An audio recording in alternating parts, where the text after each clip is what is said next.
आत्म बल, अंदर का हौसला अगर कोई बढ़ाता है तो वो मालिक का नाम बढ़ाता है। मालिक का नाम जपो।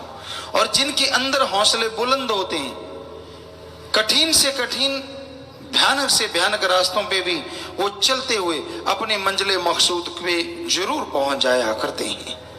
दुनिया की कोई ताकत उन्हें अपनी मंजिल पे पहुंचने से नहीं रोक पाती, इतिहास गवाह है। हालांकि लोग उन्हें रोकने के लिए बड़े हथकंडे अपनाते हैं। हमने सभी धर्मों को पढ़ा, गुरु पीर पैगंबरों को पढ़ा, उनके ऊपर लोगों ने बड़े तसीहे तोड़े, बड़ा ही कुछ किया ताकि वो अल्लाह मालिक राम गॉड खुदा ओम हरि से हट जाएं, लोगों को उधर ना जोड़ें।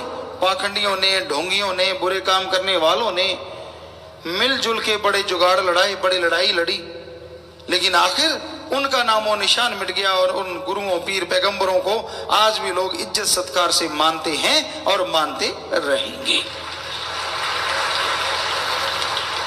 सो रूहानियत में इंसान जब आगे बढ़ता है तो उसे बेइंतहा खुशियां मिलती हैं।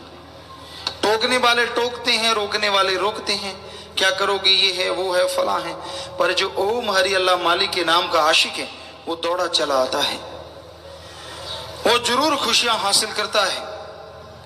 वो राम नाम से कभी कदम पीछे नहीं खींचता, वो राम नाम में अल्लाह मालिक की याद में आके बैठता है और वहां बरसने वाली मालिक की दया में रहमत को हासिल जरूर किया करता है। और उसकी निशानी ये है, उसे जो सुकून चैन आनंद मिलता है वो बाहर की दुनिया में कहीं से खरीदा नहीं जा सकता। क्योंकि यहाँ मालिक की चर्चा होती हो, कहते हैं वो मालिक खुद विराजमान होकर दया में रहमत लुटाते हैं। लूटने वाले कितने हैं, कैसे हैं, ये अलग बात है। कोई बहुत धड़ल्ले से लूटते हैं तो कोई थोड़ी बहुत मालिक की दया में रहमत को पा पाते हैं। इसलिए भाई, अगर आप मालिक की कृपा दृष्टि पाना चाहते हो, उसकी दया में रहमत के लायक बनना चाहते हो, तो अपनी खुदी को मिटा डालो, अपने अहंकार को मिटा डालो। क्योंकि अगर आपके अंदर अहंकार है तो मालिक का प्यार नहीं आ सकता, और मालिक का प्यार मोहब्बत है तो अहंकार नहीं आता।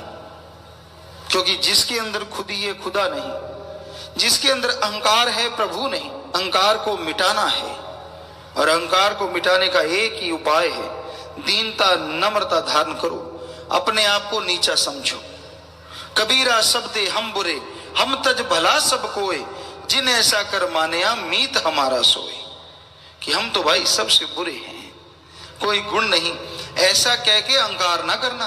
कई बार लोग कहने को कह देते हैं अपनी धाक जमाने के लिए, मानना जरूरी है कि हम सबसे बुरे, हम तज भला सब कोई, बाकी सब ठीक हैं। और जिन्हें ऐसा कर मानिया, जो जिंदगी में इस थ्योरी को अपना लेता है और बुराइयां छोड़ देता है, अल्लाह मालिक राम की भक्ति इबादत करने लगता है, तो कबीर जी कहते मीत हमारा सोए, वही मालिक का मित्र, वही मालिक का प्यारा हो सकता है। तो इंसान मन माया के पीछे पड़ के मालिक को दूर समझता है, यही सबसे बड़ा इसका कसूर है। वो मालिक तो हमेशा सबके साथ है। कोई क्षण, कोई पल ऐसा नहीं होता जब मालिक की प्राप्ति ना होती हो, लेकिन उसे देखना दुर्लभ है। पर ऐसा नहीं कि असंभव है। जिन संतों महापुरुषों पीर पैगंबरों के ऊपर मालिक ने रहमत की, उन्हें दर्शन भी दिए, ये अलग बात है।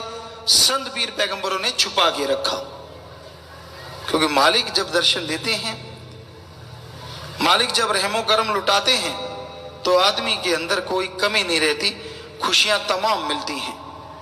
जरूर आनंद मिलता है, चैन मिलता है, परमानंद मिलता है। तो आप उस परम पिता परमात्मा का नाम जपा करो। घर में रहो, घर गृहस्थ में रहो, परिवार में रहो, वो तो फर्ज है, कर्तव्य का निर्वाह हर किसी को करना ही करना है। लेकिन जैसे कमल कीचड़ में खिल जाता है, मुर्गा भी पानी में पंख सूखे रख लेती है, उसी तरह दुनिया में रहते हुए आप बुराइयों से अपने आप को बचा के ओम हरि अल्लाह मालिक की भक्ति इबादत करो, तो दोनों जहां की खुशियों के हकदार इस मृत्यु लोक में जरूर बन जाओगे। उसका रहमो करम बरसेगा, उसके नूरे जलाल से रूबरू हो जाओगे और तमाम खुशियां मिलेंगी, तमाम सुकून चैन मिलेगा, जिसकी कल्पना भी आपने नहीं की होगी वो भी मिलेगा। इसलिए हे भक्तजनों, हे मालिक के प्यारों, ये बड़ा ही जरूरी है कि आप अपने मन को साधो।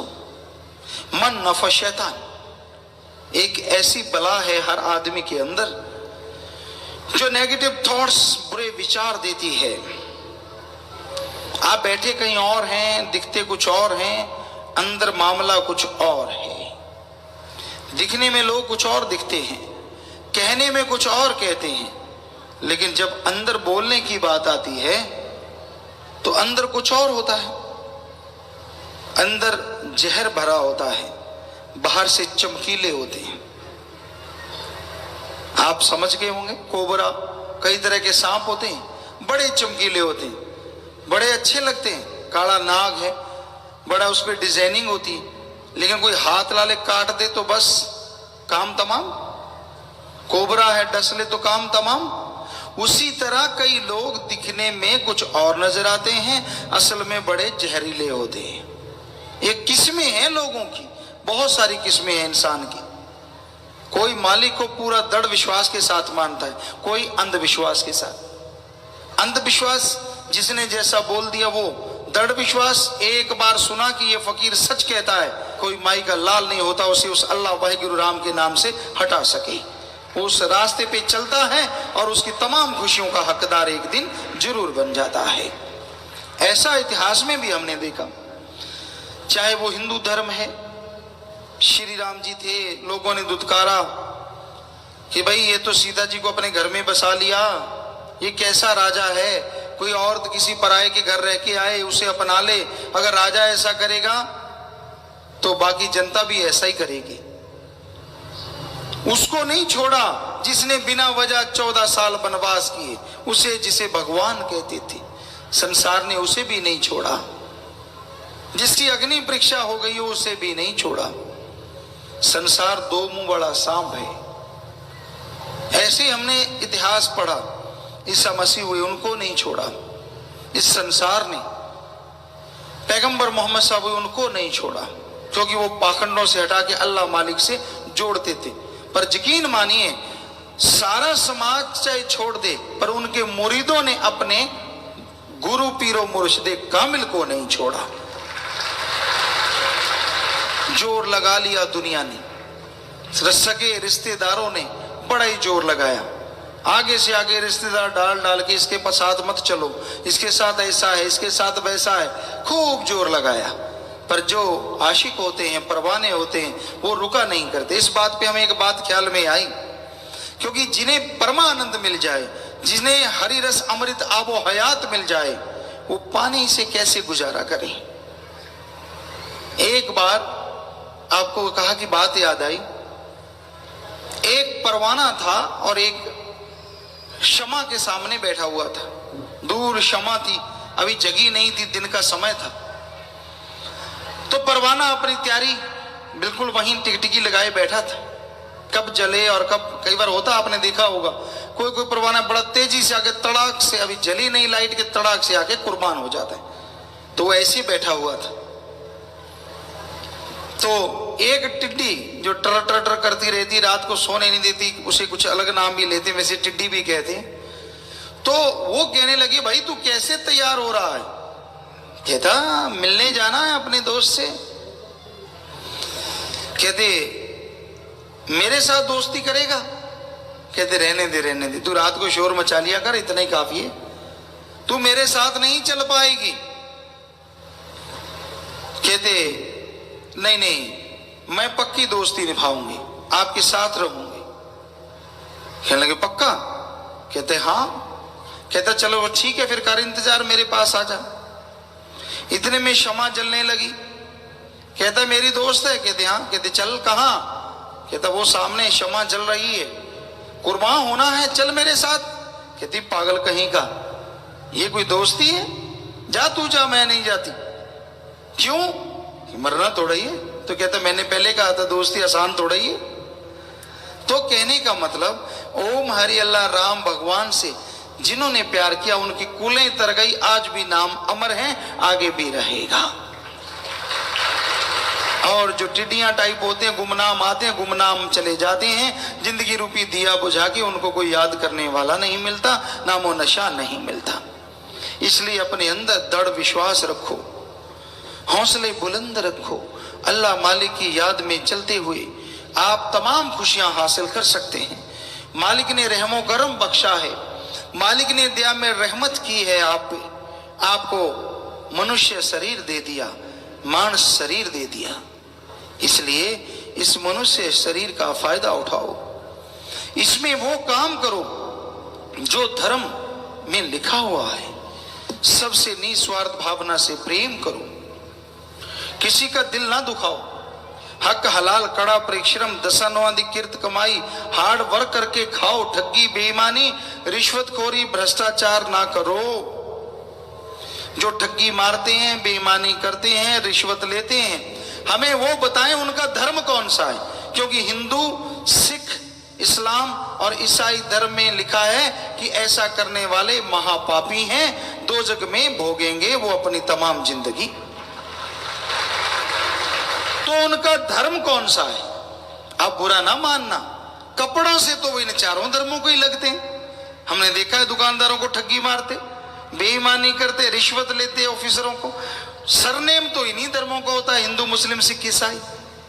लेकिन असल में वो ढोंग करते हैं, उनको धर्म की एबीसीडी नहीं आती, सिर्फ पहनावा पहनना आता है या बुजुर्गों की तरह भाषा सीख लेते हैं। अदरवाइज अगर वो धर्म को मानने वाले हैं तो क्या लिखा है, गुरु नानक देव जी एक बार मुसलमान समुदाय में चले गए, तब सिख धर्म नहीं था। उनको मुसलमान भाई पीरो मुर्शिदे कामिल और हिंदू भाई अपना गुरु जी कहते थे, दो ही कौमें थी तब। तो गुरु नानक देव जी जब गए तो हिंदू भाई बैठे थे, मुसलमान भाई बैठे थे, खड़े होके दोनों नुमाइंदे कहने लगे, गुरु जी आप हमारे पीरो मुर्शिदे कामिल गुरु हो, कोई मेहनत हक हलाल पे बात सुनाओ ताकि हम जिंदगी में ठगी बेईमानी रिश्वतखोरी भ्रष्टाचार ना करें। गुरु जी कहने लगे, भाई सारे धर्मों में लिखा हुआ है। कहते फिर भी आप हमारे पीर हो, कुछ तो सुनाओ, गुरु हो। तो गुरु नानक देव जी गाते थे मर्दाना, मुसलमान भाई थे वो रबाब बजाते थे और गुरु जी गाते थे, ये साज था। तो कहने लगे मर्दाने रबाब बजा, तो रबाब बजाने लगा। जैसे रबाब बजाई तो गुरु जी ने वहां एक दोहा कहा, हक पराया नानका उस सुअर उस गाय, गुरु पीर हम माता भरे या मुर्दार ना खाए। हक पराया हिंदू के लिए ऐसे है जैसे गऊ का मांस, और मुसलमान के लिए ऐसे है जैसे सुअर का मांस। जो दूसरों का हक मार के खाएगा ऐसा मुर्दार खाएगा। कोई गुरु पीर पैगंबर उसकी हामी ना इस जहां में ना अगले जहां में जिम्मेवार नहीं बनेगा।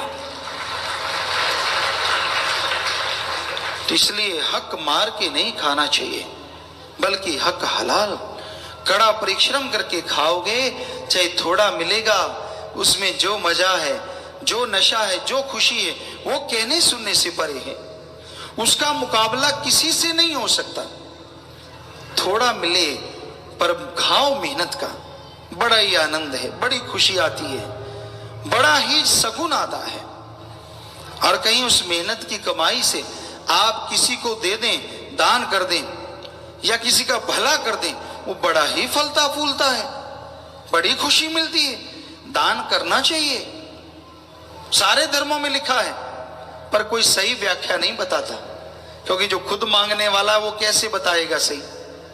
सही व्याख्या ये है, दान करो पर मालिक की सृष्टि की सेवा में, मालिक की खलकत की सेवा में। आपके आजू बाजू कोई बीमार है, गरीब है, अंगहीन लाचार है, अपने दान वाले पैसों से उसका इलाज करवा दो। भूखे को खाना खिला दो, प्यासे को पानी पिला दो। बदले में अगर मालिक का सुकून ना मिले तो हम आपको गारंटी देते हैं, यहां पहले ही अरबों रुपए भरे पड़े हैं, बड़े बड़े महल, बंगले, बगीचे, आलीशान मकान बने हुए हैं। वहां जाके चढ़ाओगे, उसका आपको कुछ मिलेगा या नहीं मिलेगा हमें मालूम नहीं, लेकिन जो यहां मिलता है वो मालिक की औलाद, क्योंकि मालिक के बंदों का, मनुष्यों का, इंसानों का अगर आप पता करते हैं, उनकी बीमार पुरशी करते हैं, तो इनडायरेक्टली आप भगवान अल्लाह राम की बीमार पुरशी करते हैं, क्योंकि सबके अंदर अल्लाह राम वाहिगुरु गॉड रहता है। इसलिए कभी देख के नजरअंदाज ना करो। अगर कोई दुखी मिल जाए, उसका दुख दर्द दूर करने की कोशिश करो। अगर कोई भूखा मिल जाए, उसकी भूख खाना दीजिए। और दुख दर्द है तो बातों से मरहम पट्टी कीजिए। बातें भी मरहम पट्टी होती हैं। आदमी कई बार किसी को देखता हो, तू तो मरने वाला है, तो एक तरह जख्म दे दिया, और मरने वाले को भी कहे नहीं भाई तू तो बिल्कुल ठीक है, भला चंगा है, रंग अच्छा भला है। तो ये वो मरहम पट्टी है जो दिलो दिमाग पे असर करती है। आत्म बलाता आदमी सुकून में रहता है। तो इस तरह आप यहां कहीं भी किसी को दुखी देखें, वहां जाके उनकी मदद करो, उनकी सहायता करो। यकीनन आपको चैन मिलेगा, यकीनन परम शांति मिलेगी। मालिक ने रहमो करम बख्शा है, मालिक ने दया में रहमत की है आप पे। आपको मनुष्य शरीर दे दिया, मानस शरीर दे दिया, इसलिए इस मनुष्य शरीर का फायदा उठाओ। इसमें वो काम करो जो धर्म में लिखा हुआ है। सबसे निस्वार्थ भावना से प्रेम करो, किसी का दिल ना दुखाओ। हक हलाल कड़ा परिश्रम दशानवादी कीर्त कमाई, हार्ड वर्क करके खाओ। ठगी बेईमानी रिश्वतखोरी भ्रष्टाचार ना करो। जो ठगी मारते हैं, बेईमानी करते हैं, रिश्वत लेते हैं, हमें वो बताएं उनका धर्म कौन सा है। क्योंकि हिंदू, सिख, इस्लाम और ईसाई धर्म में लिखा है कि ऐसा करने वाले महापापी हैं, दो जग में भोगेंगे वो अपनी तमाम जिंदगी। तो उनका धर्म कौन सा है? आप बुरा ना मानना, कपड़ों से तो वो इन चारों धर्मों को ही लगते हैं। हमने देखा है दुकानदारों को ठगी मारते, बेईमानी करते, रिश्वत लेते ऑफिसरों को। सरनेम तो इन्हीं धर्मों का होता है, हिंदू, मुस्लिम, सिख, ईसाई। लेकिन असल में वो ढोंग करते हैं, उनको धर्म की एबीसीडी नहीं आती, सिर्फ पहनावा पहनना आता है या बुजुर्गों की तरह भाषा सीख लेते हैं। अदरवाइज अगर वो धर्म को मानने वाले हैं तो क्या लिखा है, गुरु नानक देव जी एक बार मुसलमान समुदाय में चले गए। तब सिख धर्म नहीं था, उनको मुसलमान भाई पीरो मुर्शिदे कामिल और हिंदू भाई अपना गुरु जी कहते थे। दो ही कौमें थी तब। तो गुरु नानक देव जी जब गए तो हिंदू भाई बैठे थे, मुसलमान भाई बैठे थे। खड़े होके दोनों नुमाइंदे कहने लगे, गुरु जी आप हमारे पीरो मुर्शिदे कामिल गुरु हो, कोई मेहनत हक हलाल पे बात सुनाओ ताकि हम जिंदगी में ठगी बेईमानी रिश्वतखोरी भ्रष्टाचार ना करें। गुरु जी कहने लगे, भाई सारे धर्मों में लिखा हुआ है। कहते फिर भी आप हमारे पीर हो, कुछ तो सुनाओ गुरु हो। तो गुरु नानक देव जी गाते थे मर्दाना। मुसलमान भाई थे, वो रबाब बजाते थे और गुरुजी गाते थे, ये साज था। तो कहने लगे मर्दाने रबाब बजा। तो रबाब बजाने लगा। जैसे रबाब बजाई तो गुरुजी ने वहां एक दोहा कहा, हक पराया नानका उस सुअर उस गाय, गुरु पीर हम माता भरे या मुर्दार ना खाए। हक पराया हिंदू के लिए ऐसे है जैसे गऊ का मांस, और मुसलमान के लिए ऐसे है जैसे सुअर का मांस। जो दूसरों का हक मार के खाएगा ऐसा मुर्दार खाएगा।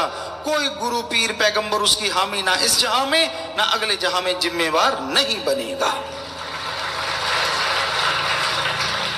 तो इसलिए हक मार के नहीं खाना चाहिए, बल्कि हक हलाल कड़ा परिश्रम करके खाओगे, चाहे थोड़ा मिलेगा, उसमें जो मजा है, जो नशा है, जो खुशी है, वो कहने सुनने से परे है।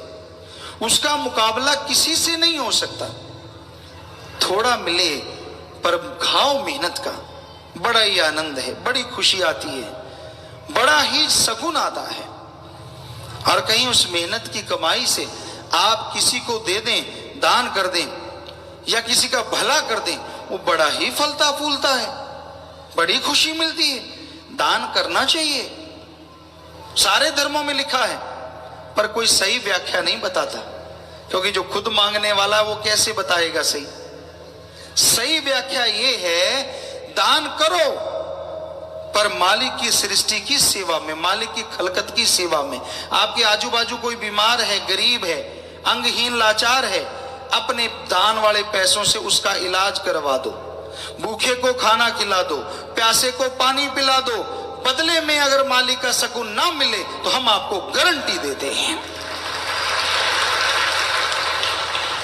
यहां पहले ही अरबों रुपए भरे पड़े हैं, बड़े बड़े महल, बंगले, बगीचे, आलीशान मकान बने हुए हैं। वहां जाके चढ़ाओगे, उसका आपको कुछ मिलेगा या नहीं मिलेगा हमें मालूम नहीं, लेकिन जो यहां मिलता है वो मालिक की औलाद, क्योंकि मालिक के बंदों का, मनुष्यों का, इंसानों का अगर आप पता करते हैं, उनकी बीमार पुरशी करते हैं, तो इनडायरेक्टली आप भगवान अल्लाह राम की बीमार पुरशी करते हैं, क्योंकि सबके अंदर अल्लाह राम वाहिगुरु गॉड रहता है। इसलिए कभी देख के नजरअंदाज ना करो। अगर कोई दुखी मिल जाए उसका दुख दर्द दूर करने की कोशिश करो। अगर कोई भूखा मिल जाए उसकी भूख खाना दीजिए, और दुख दर्द है तो बातों से मरहम पट्टी कीजिए। बातें भी मरहम पट्टी होती हैं। आदमी कई बार किसी को देखता हो, तू तो मरने वाला है, तो एक तरह जख्म दे दिया, और मरने वाले को भी कहे नहीं भाई तू तो बिल्कुल ठीक है, भला चंगा है, रंग अच्छा भला है। तो ये वो मरहम पट्टी है जो दिलो दिमाग पे असर करती है, आत्म बलाता आदमी सुकून में रहता है। तो इस तरह आप यहां कहीं भी किसी को दुखी देखें, वहां जाके उनकी मदद करो, उनकी सहायता करो। यकीनन आपको चैन मिलेगा, यकीनन परम शांति मिलेगी, एक सुकून मिलेगा। इसी पे एक छोटी सी बात और जहन में, दिमाग में आ गई, बताते हैं। एक बार एक फकीर निकला हज करने के लिए। वो चल पड़ा, सुबह से चला, दिन यानी 15-18 घंटे का रास्ता था। उसने सोचा कि मैं सबसे पहले जाके पहुंचूंगा, हाजिरी लगाऊंगा मालिक की दरगाह में। चल पड़ा, शाम हो चली, और अभी वो इधर उधर देखता जा रहा था।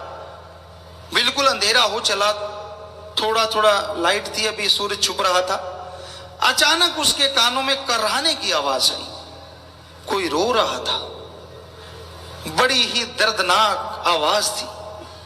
उसने आंखें बंद की, ध्यान एकाग्र किया, पता चला इस साइड से आ रही है। देखा तो एक कुत्ता था। तब गाड़ियां दूसरी होती थी, लकड़ी के पहिए होते या ऐसे के, तो उसके पांव के ऊपर से वो कोई गाड़ी गुजर गई तो उसके पांव कट गए। वो कर्रा रहा था। फकीर से रहा नहीं गया, आंखों से झरझर आंसू बहने लगे। कुत्ते को उठाया, देखा सामने कुआं था।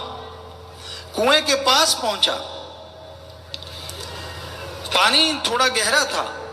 कैसे निकालूं, इसको राहत पहुंचाऊं, आखिर मालिक का जीव है। मुसाफा बांधा करते, पास में होता, वो उतारा नहीं गया। इधर उधर निगाह मारी, अंधेरा हो चला, कोई नहीं। तो वो पाजामा पहनते, उसमें बहुत बड़ा नाड़ा होता। पाजामा लिया, नाड़ा लिया, तोड़ के उसको जोड़ के जैसे तैसे पानी निकाल लिया। पानी निकाला, कुत्ते के मुंह पे यूं निचोड़ा।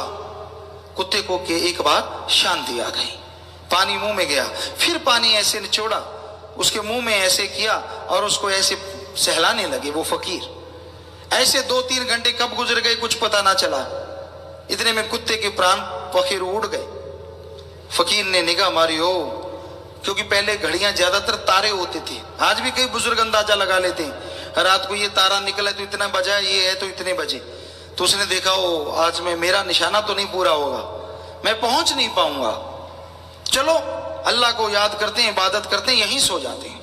थक चुका था।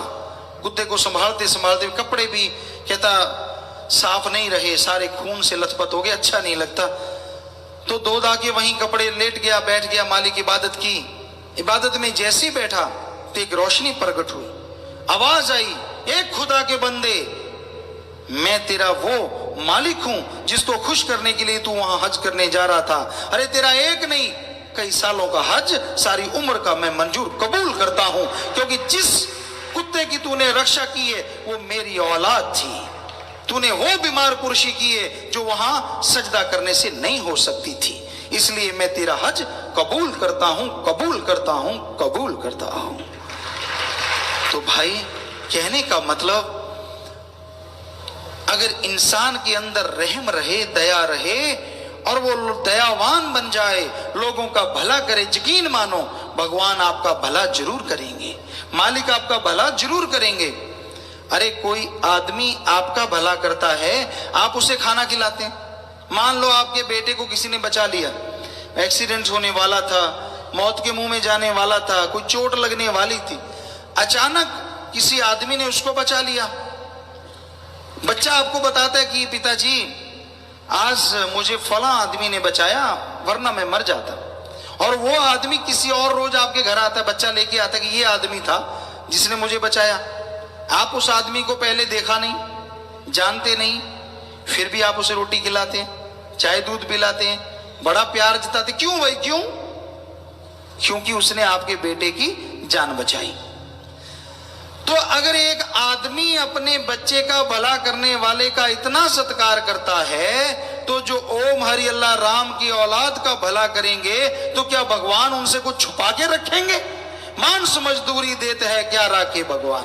अरे आदमी जब मजदूरी दे देता अपने काम करने की, तो जो मालिक की औलाद का भला करेंगी, वो मालिक भी कुछ छुपा के नहीं रखेगा, अंदर बाहर रहमो करम से लवरेश कर देगा, माला माल कर देगा। इसलिए सबका भला करो, मन की ना सुनो। मन सबको धोखा देता है, वो मालिक सबके अंदर बैठा है, कण कण में, जर्रे जर्रे में मौजूद है।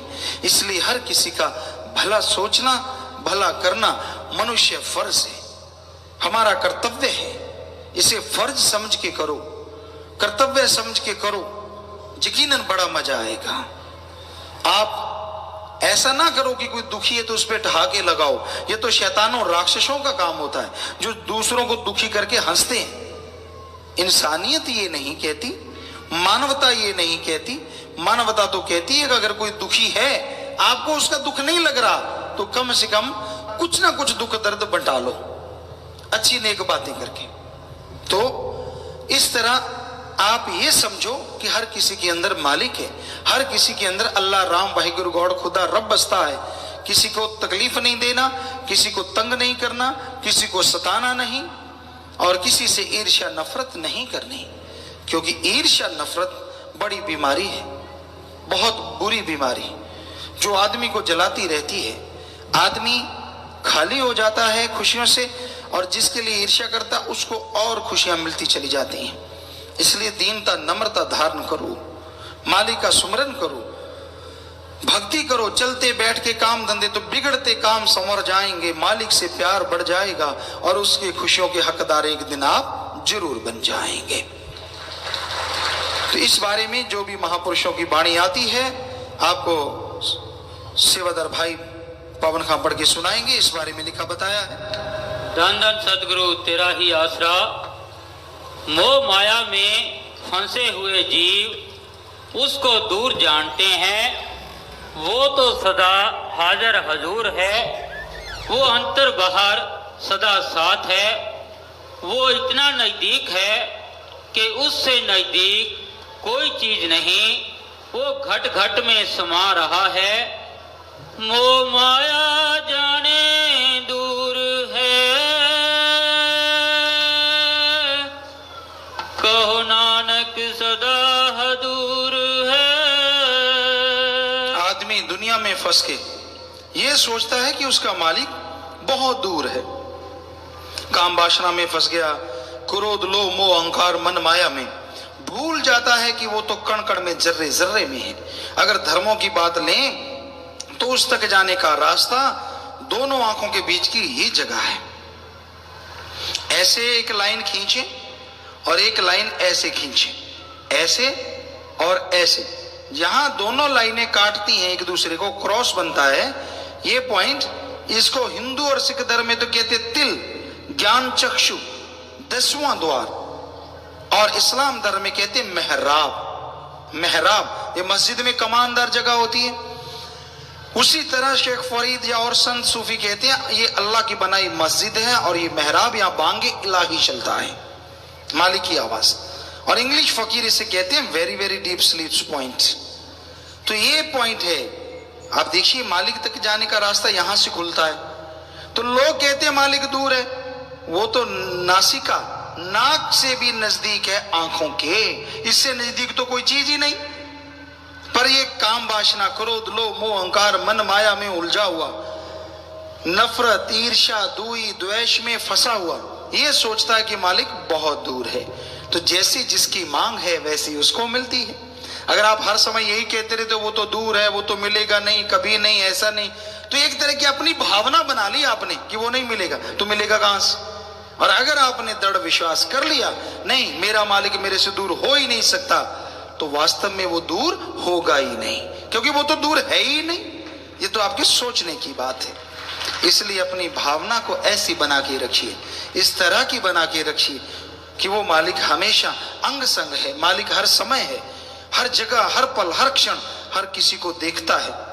तौबा कीजिए बुरे कर्मों से, तौबा कीजिए पाप कर्मों से, गुनाहों से, तौबा कीजिए कुफ्र, झूठ बोलने से, तौबा कीजिए लोगों का दिल दुखाने से, तौबा कीजिए उन तमाम कामों से जो हमारे धर्मों के खिलाफ चलते हैं। अगर सच्चे दिल से तौबा कीजिए, बाहर से चाहे कान ना खींचिए, यकीन मानिए अगर सच्चे दिल से, दिमाग से लकीर खींच लोगे तो मालिक की दया में रहमत के हकदार जल्दी बन जाओगे।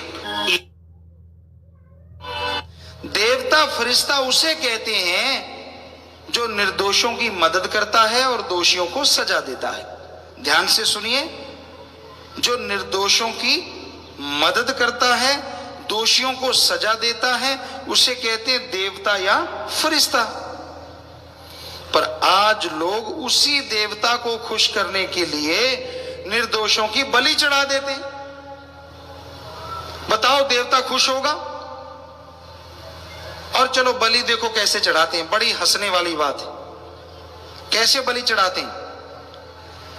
यहां तक है कि जैसे कोई बकरा है, मुर्गा है, उसकी बलि चढ़ानी है तो उसका गला काटते हैं, मुंडी मुंडी जो होती है, सिर सिर जो होता है, वो देवता को दे देते हैं, क्योंकि उसमें खाने वाला ज्यादा सामान नहीं होता। खाने वाला खुद रगड़ जाते हैं, है ना? देवता के साथ भी 420 करते हैं, बताओ नहीं करते? तू नरम नरम खुद रगड़ते हैं, उसको दे देते खोपड़ा की मत्था मारता रहे।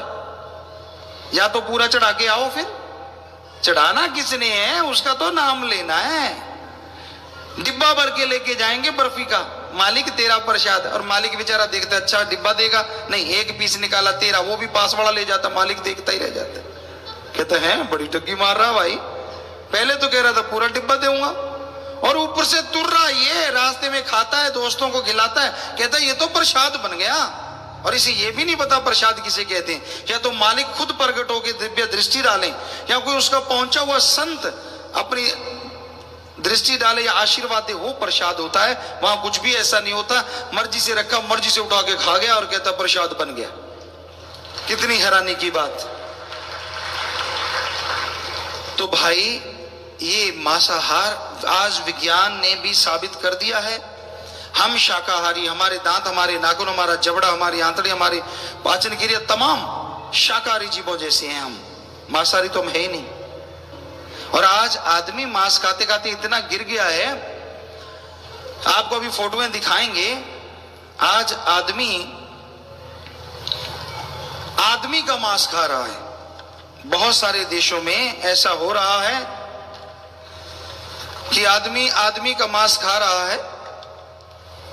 अचार डाला जाता है। आदमी का भ्रूण जब मां के गर्भ में 4-5 महीने का बच्चा होता है ना, माता आती है, उस बच्चे को निकाल देती है, अबॉर्शन, सफाई, बदले में उसे मिलते हैं 80,000। और उस बच्चे के फिर या तो तंदूर में लगा के साबुत डिब्बे में बंद करते हैं, तड़के, उसको रोस्टेड कहते हैं, या फिर उसको टुकड़े टुकड़े करके पकाया जाता है। तो अभी आपको एक फोटो दिखाने जा रहे हैं, भ्रूणों को खरीदते हुए खाते हुए लोग। तो आप इस फोटो दिखाइए। तो इस फोटो में आदमी का मांस खा रहे। ये सच्ची फोटो हैं, डाउनलोड की गई हैं इंटरनेट से। एक आदमी नीचे बैठा हुआ ऐसे मांस खा रहा है आदमी के बच्चे को पकड़ के, जैसे बाजरे का सिट्टा या मक्की का भुट्टा खाते हैं। और वो आदमी के बच्चे को आदमी खाए जा रहा है। खरीद रही हैं औरतें डिब्बा बंद मांस। आप निगाह मार सकते हैं, बुरा हाल है।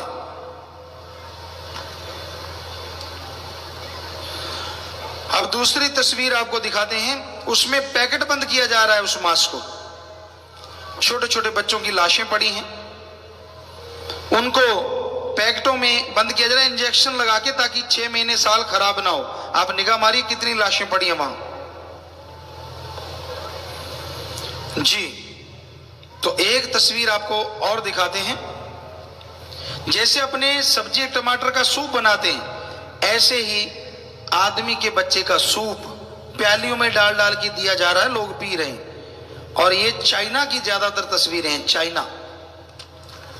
आप देखेंगे इसका नाम रखा गया है, चीन का शहर कैंटोन है जी, वहां का रेस्टोरेंट है। Herbal soup, baby herbal soup औरतें 80,000 में बेच देती हैं अपने बच्चे को, और होटल वाले पूरा सूप का लेते हैं 1,60,000 रुपया। ये सूप पीने वाले देखो नीचे छोटे छोटे बच्चे, एक प्याली में बच्चे की खोपड़ी चल रही, बड़ी बड़ी प्यालियां हैं, बच्चे की खोपड़ी दिखाई गई, एक बड़ा सा प्याला है, ताकि पता चले कि ओरिजिनल है सूप। आदमी के बच्चे का सूप, और औरतें आदमी बच्चे खा रहे हैं, पी रहे हैं उस सूप को, कि इसमें बहुत मजा है। कहते हैं कि इसमें बड़ी ताकत होती है, सब बकवास, वो तो बेचने के लिए कहा गया है। तो अपने यहां भारत में भी ऐसा हो रहा है। आप सोचते हो कैसे? जब किसी के 2 बच्चियां हैं, बेटियां हैं, डॉक्टर ने बोल दिया कि तीसरी भी बेटी आने वाली है, तो आमतौर पे देखा गया उसका कहते हैं सफाई करवा दो, अबॉर्शन। और सफाई वो सफाई नहीं होती। हमें सेवादारों ने फिल्म दिखाई, क्या होता है, एक नन्ही सी बच्ची मां के गर्भ में, अचानक 2 निर्दयी हाथ मां के गर्भ में प्रवेश करते हैं, एक सड़ा सी प्लास्टिक औजार होता है, उससे पकड़ के बच्ची को खींचते हैं, पर वो बिना समय की कैसे बाहर आए, बाहर नहीं आती, तो उस बच्ची के वहीं टुकड़े टुकड़े करके बाहर निकाल देते हैं। या एक इंजेक्शन आता है केमिकल, जैसे वो अंदर केमिकल देते हैं तो बच्ची सिकुड़ जाती है, उसको निकाल देते हैं। वो ढेर जो है कुत्तों के आगे फेंक दिया जाता है, कुत्ते नोच नोच के खाते हैं। ऐसी बच्चियों की तस्वीरें आपको अभी फोटो में दिखाते हैं। पहली फोटो है, जो पहली फोटो है वो है गर्भ अंत के बाद। आप देखिए इसमें बच्चियों की लाशें पड़ी हुई हैं, ये सही फोटो है, सारी हॉस्पिटल से ली गई, जिसे आप कहते हो ना सफाई करवा दी। 5 महीने का लगभग शिशु होता है। तो आप देखिए इनकी लाशें पड़ी हैं, टुकड़े टुकड़े कर दिए गए जालिमों ने। बेचारी ने क्या बिगाड़ा था किसी का, मालिक ने भेजी तो आ गई, अपने आप तो आई नहीं। कितना गंदा हशर है उस जननी का जिसने हम सबको जन्म दिया है। वो मां भी तो एक दिन छोटी बच्ची थी। अब एक और ऐसी ही तस्वीर, कूड़े के ढेर पर मरती हुई इंसानियत, कूड़े के ढेर पर मरती हुई इंसानियत। ये कूड़े के ढेर पे फेंके गए गले सड़े बच्चे, जो केमिकल से बच्चों को पैदा किया जाता है, वो देखिए आप, उनकी लाशें पड़ी हुई हैं, ढेर लगा हुआ है। ये छोटी नहीं, बहुत है, बहुत सारा ढेर है। छोटे छोटे भ्रूण ऊपर नीचे रखे गए हैं। आप में से इधर जितने लोग बैठे हैं, किसी ने अगर अपनी बेटी को गर्भ में मरवाया है और आप अपने आप को मर्द कहलाते हो, अरे लानत ऐसी मर्दानगी पे जो अपने हाथों से अपनी बेटी का कत्ल करते हैं, लानत लानत। और वो मां, अगर किसी मां ने अपनी कोख में बेटी को मरवाया है तो मां को भगवान का दर्जा दिया जाता है। मां आम रिश्तों में सबसे बड़ी होती, 9 महीने गर्भ में रखती है, भगवान का रूप माना जाता है। तो वो मां जो अपने पेट में अपनी बेटी को मरवा देती है, हमारे धर्मों में मां या भगवान का रूप नहीं, उसे बेरहम दान कहा जाता। लानत ऐसी मां पे। वो डॉक्टर, अरे डॉक्टरी सिखाई जाती है लोगों की जिंदगी बचाने के लिए। डॉक्टर बनते हैं पैसा कमाओ, लेकिन लोगों को बचाओ तो। पर वो डॉक्टर जो थोड़े रुपयों के लिए किसी की बेटी के टुकड़े टुकड़े कर देता है, वो डॉक्टर जिसे गांव में लोग भगवान कहते हैं, यार मेरे इसने इंजेक्शन लगाया, दर्द खत्म हो गया, मेरे लिए तो डॉक्टर भगवान है। गांव में देहात में लोग ऐसा कहते हैं। वो डॉक्टर जो किसी के बच्ची के टुकड़े टुकड़े कर देता है चंद नोटों के लिए, उसे हमारे धर्मों में डॉक्टर या वैद्य हकीम नहीं, उसे बेरहम जल्लाद कहा जाता है। लानते से डॉक्टर पे। सो आपसे हाथ जोड़ के गुजारिश प्रार्थना करते हैं, अरे भाइयों, मर्द बाद में बनना, पहले एक अच्छे बाप, एक अब्बा, एक पिता बन के दिखा दीजिए। अरे मां, भगवान तो तेरा दर्जा पड़ ही जाएगा, पर पहले एक अच्छी मां बन के दिखा। बेटी को ना मार, तू भी तो एक दिन बेटी थी। अगर तेरे को तेरी मां मार देती तो क्या तू इस दुनिया को देख पाती? फिर तू क्यों अपनी बेटी को मारती है? कम से कम तू तो साथ दे। और डॉक्टर, लोगों की जिंदगी बचाते हो, जरूर बचाओ। उनकी दुआएं आपको, आपकी औलाद को भला करेंगी, अच्छा करेंगी। पर अगर यूं ही पेट में से किसी की बेटी के टुकड़े करते रहे, आप और आपकी पीढ़ियां तिल तिल करके भोगेंगी, एक दिन तड़फना होगा। और अगर कोई कह देता है कि हमारे बेटियां ज्यादा हैं, हमसे संभल नहीं पाती, तो हम हाथ जोड़ के आपसे प्रार्थना करते हैं। हमने सरसा हरियाणा में शाही बेटियां बसेरा, ऐसी बेटियां हमारे पास 18 आ चुकी है जिसको मार देना था। छोटी है 2-3 साल की, बड़ी है 14-15 साल की। तो वो बच्चियां हमारे पास रहती हैं। सारी सात संगत ने उनके लिए घर बनाए हैं, एसी घर है, टोटली एसी। कॉन्वेंट स्कूलों में पढ़ती हैं। उनको अनाथ नहीं कहते, बल्कि उनको माँ बाप का नाम हमने अपना दिया है। वो बच्चियां वहां पढ़ रही हैं कॉन्वेंट स्कूलों में, और उनमें फर्स्ट डिवीजन यानी 94% नंबर लेके आई हैं, और नेशनल लेवल की गन शूटर भी हैं। यानी बहुत आगे तरक्की कर रही हैं वो लड़कियां। तो हम उनको माँ बाप का नाम दिया है, तो हमारे साथ वो खेलती हैं, गुफा में आ जाती हैं, कभी हम चले जाते हैं। तो आपको उनकी फोटो दिखा रहे हैं, वो बच्चियां कैसे रह रही हैं। आप देखिए जरा एक झलक। क्योंकि अगर आपसे बच्ची नहीं पलती, वो बेटी हमें दे दीजिए, या हमारी लाखों करोड़ों बेटियां और बेटी आ जाएगी, वो फर्क नहीं पड़ता, और आप कत्ल करने से बच जाएंगे। हाथ जोड़ के विनती है आप लोगों से। आप देख सकते हैं ये छोटी छोटी बच्चियां हमारे साथ खेल रही हैं। उनका यहाँ घर है, एसी लगा हुआ है, बाहर गुफा में है। बहुत बड़ी गुफा का मतलब ये नहीं कि कोई एक जगह, काफी बड़ा ग्राउंड होता है, एक मकान है। तो आप देख लीजिए, वहां भी वो हमारे साथ खेल रही हैं, बैठी हैं। तो एक माँ बाप की तरह वो हमारे साथ घुल मिल के खेलती हैं, बात करती हैं, और बड़े स्कूलों में पढ़ती हैं। तो आप जाके देख सकते हैं, अगर आपको लगे तो आप जाके देख लीजिए, पर बेटी को मारिए मत। हमारा तो हाथ जोड़ के विनती है, आप उसे हमें दे दीजिए। हम पालेंगे, पोसेंगे, बड़ा करेंगे, उसको अपने पैरों पे खड़ा करेंगे, फिर जैसा वो चाहे, भगवान चाहे, जरूर उसका भला ही होगा। तो आपसे हाथ जोड़ के एक विनती है कि आपने सुना भ्रूण हत्या महापाप है, तो हम आपसे वायदा लेना चाहते हैं कि आप कभी भी भ्रूण हत्या नहीं करोगे, बेटी को गर्भ में नहीं मारोगे। अगर आपको ये बात सही लगी तो आप हमारे साथ हाथ खड़ा करके वायदा कीजिए कि आप भ्रूण हत्या नहीं करेंगे। हाथ खड़ा कीजिए, हम आपके लिए मालिक से दुआ करेंगे।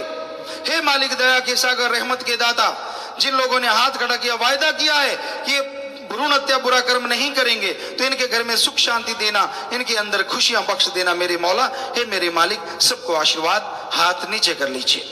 बड़ी खुशी हुई कि ज्यादातर लोगों ने हाथ खड़े करके ये वायदा किया कि हम भ्रूण हत्या नहीं करेंगे।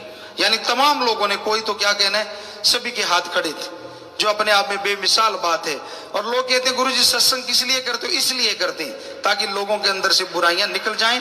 और कोई पैसा इकट्ठा करना या कोई और धर्म का प्रचार नहीं, सर्व धर्म का प्रचार, इंसानियत का प्रचार, अल्लाह वाहिगुरु गौर खुदा रब का प्रचार। ना माया साथ जाए, ना अंत काम आए, सब यहाँ रह जाए, इसका गुमान करें क्यों बंदे। नाम धन इकट्ठा कर ले, जिसे नाश करे ना पर ले। माया माया इंसान करता रहता है, जिसे देखो ठगी मार रहा है, अपने पराये नजर नहीं आते। हमने देखा एक आदमी एक सामान 10 रुपए का लाया, 100 का बेचने लगा। उसका दोस्त आया, कहता यार मुझे भी 100 का। कहता तू अपना आदमी 90 का ले ले। 80 में तो उसे भी रगड़ दिया। 100 कहने का मतलब कोई यारी दोस्ती मित्रता नहीं। माया ऐसी कैंची है जो प्यार मोहब्बत के टुकड़े टुकड़े कर देती है। और पाप जुल्म ठगी बेईमानी की माया तो नागणी होती है नागणी। माया होई नागणी जगत रही ढहकाए, जो इसकी सेवा करे उसको ही ये खाए। पाप जुल्म से इकट्ठी कर लो, अच्छी लगेगी, घर परिवार बन जाएगा, बंगले बगीचे आ जाएंगे। पर घर में रोग, घर में परेशानियां, घर में टेंशन, घर में चिंता, घर में अनिद्रा, बहुत सारी बीमारियां भी आ जाएंगी और प्यार मोहब्बत सब भाग जाएगा, सुकून चैन चला जाएगा। इसलिए मेहनत की कमाना चाहिए। जीने के लिए कमाना जरूरी है। कमाने के लिए अगर जीने लगोगे तो दुखी हो जाओगे। तो माया बड़ी ही भयानक है। माया साथ कभी किसी के नहीं गई। आपके बाप दादा परिवार वाले जिन्होंने सब कुछ बनाया आज यहां नहीं है, लेकिन जो उन्होंने बनाया था क्या वो साथ ले गए? आप उनके बेटे बेटियां हैं। जब आपके पिताजी गए क्या आप उनमें से कोई साथ गया? नहीं गया। क्यों? क्योंकि जो भी आता है वो अकेला जाता है। शरीर भी छूट जाता है, वो भी साथ नहीं जाता, तो बाकी साजो सामान कैसे साथ जाएगा? फिर इसके लिए ठगी बेईमानी बुरे काम क्यों किए जाते हैं? क्यों किसी को तड़पाया जाता है? बुरे कर्म नहीं करने चाहिए। कण कण में जर्रे जर्रे में रहने वाला, सारी सृष्टि को बनाने वाला, उसके लिए क्या असंभव हो सकता है? जो सारी सृष्टि को बना के सैकड़े त्रिलोकियां, त्रिलोकी कहते हैं, यहां 3 तरह के जीव होते हैं। एक जो दिखते हैं, एक दिखते नहीं, और एक देवी देवता फरिश्ताओं के शरीर। दिखते हैं स्थूल काय, नहीं दिखते सूक्ष्म काय, और देवी देवताओं का ऐसे हाथ हो तो परछाई ना पड़े, उसे कहते हैं कारण काय। 3 तरह के शरीर यहां पे होते हैं, उसको त्रिलोकी बोलते हैं। ऐसी सैकड़े त्रिलोकियां हैं, और यहां जाके आत्माओं का वास होता है भक्ति के अनुसार, सेवा सिमरन के अनुसार। तो वो सचखंड निज धाम, वहां पे पता नहीं कितनी रूहों का वास है, और सबके साथ परमपिता परमात्मा है जाहरा तौर पे। यहां तो नजर नहीं आता, लेकिन वहां तो हर आत्मा का मालिक सदगुरु मौला उनके साथ है। तो वो कैसा होगा जो हर जगह एक होते हुए भी मौजूद है? वो सुप्रीम पावर, वो परमपिता परमात्मा हर जगह है। पर वो हैरानी की बात यह है, हर जगह होते हुए भी वो अजन्मा है, वो जन्म नहीं लेता, और अजाप है, उसका जाप नहीं हो सकता। उस तक जाने के लिए जाप करना पड़ता है। जब उसकी शब्द को, धुन को पकड़ लेते हैं, जाप की जरूरत नहीं पड़ती।